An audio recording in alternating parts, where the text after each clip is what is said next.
everyone. Today I will tell you a story. The story is titled, A Day Without a Plan, but with Tama. Please like and subscribe to my channel if you appreciate me. You can skip this if you don't and oppose. Like this video. Thank you very much. The story begins as follows. That morning began the way many unplanned mornings do. Quietly, a little slowly, and with no clear intention of becoming memorable. I woke up later than usual, sunlight slipping through the curtains in soft, uneven lines. My phone lay face down on the desk, still silent, which already felt like a small miracle. No alarms, no urgent messages, no to-do list screaming for attention.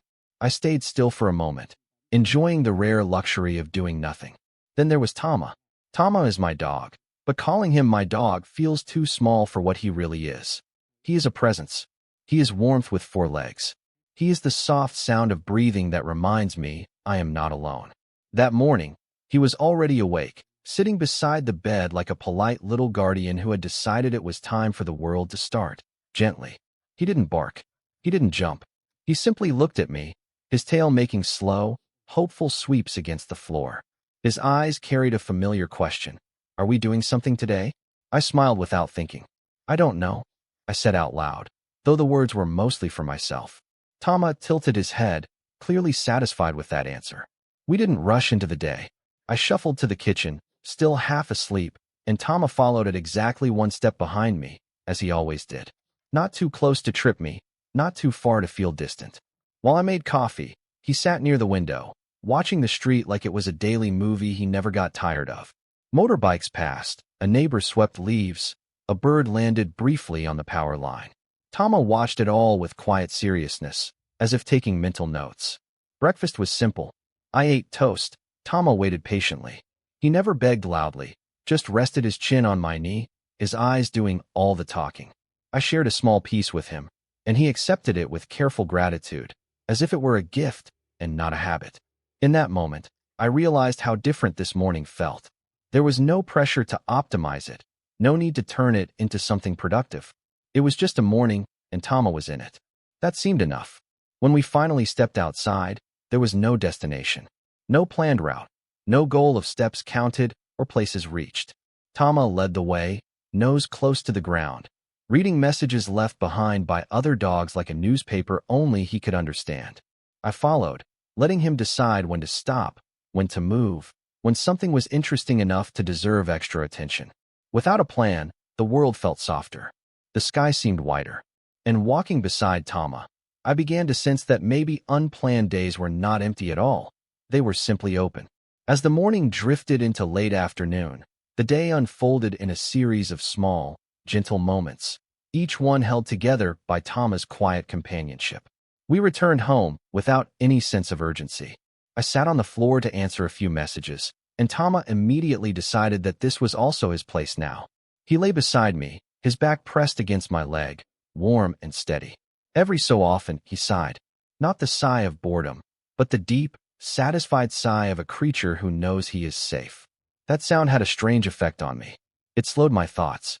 My shoulders relaxed without me noticing when it happened. I realized how often I moved through my days tense, even when nothing was wrong. Tama didn't understand deadlines or expectations, yet he understood peace. In the afternoon, I decided to clean a little. Not because it was on a list, but because it felt right. Tama followed me from room to room, occasionally getting in the way, occasionally sitting right where I needed to step. Instead of feeling annoyed, I laughed. I stepped around him. He wagged his tail, as if this small interaction was the highlight of his day. Later, we rested near the balcony. The air was warm, carrying the distant sounds of life. Voices, traffic, the hum of the city breathing. Tama lay on his side, paws twitching slightly as he drifted into sleep. I wondered what he dreamed about. Running? Playing? Or maybe moments like this, simple and slow, stretched out forever. When he woke up, he brought me one of his toys. Not to play, exactly, just to share. He dropped it at my feet and looked up, tail wagging gently. I picked it up, tossed it once, and he ran after it with sudden joy, slipping a little on the floor before catching it. When he returned, proud and happy, I praised him like he had accomplished something extraordinary. And in a way, he had. He had turned an ordinary afternoon into laughter. As the lights softened toward evening, We went out again. This time, the walk was slower. Thomas seemed tired but content, stopping often just to stand and feel the breeze. I matched his pace without thinking. There was no need to rush home. The day was not asking for anything else from us. I noticed things I usually missed: the color of the sky changing, the smell of food from nearby houses, the way Thomas' ears moved slightly at every new sound. He was fully present, and somehow, that pulled me into the present with him. For once, my mind wasn't racing ahead to tomorrow. By the time we returned home, the day felt full, even though we had done very little. Or maybe because of that, Tama curled up near me as I sat quietly, and I realized something important. Companionship doesn't need plans. It only needs attention. That night, as Tama slept peacefully beside me, I thought about the day we had shared.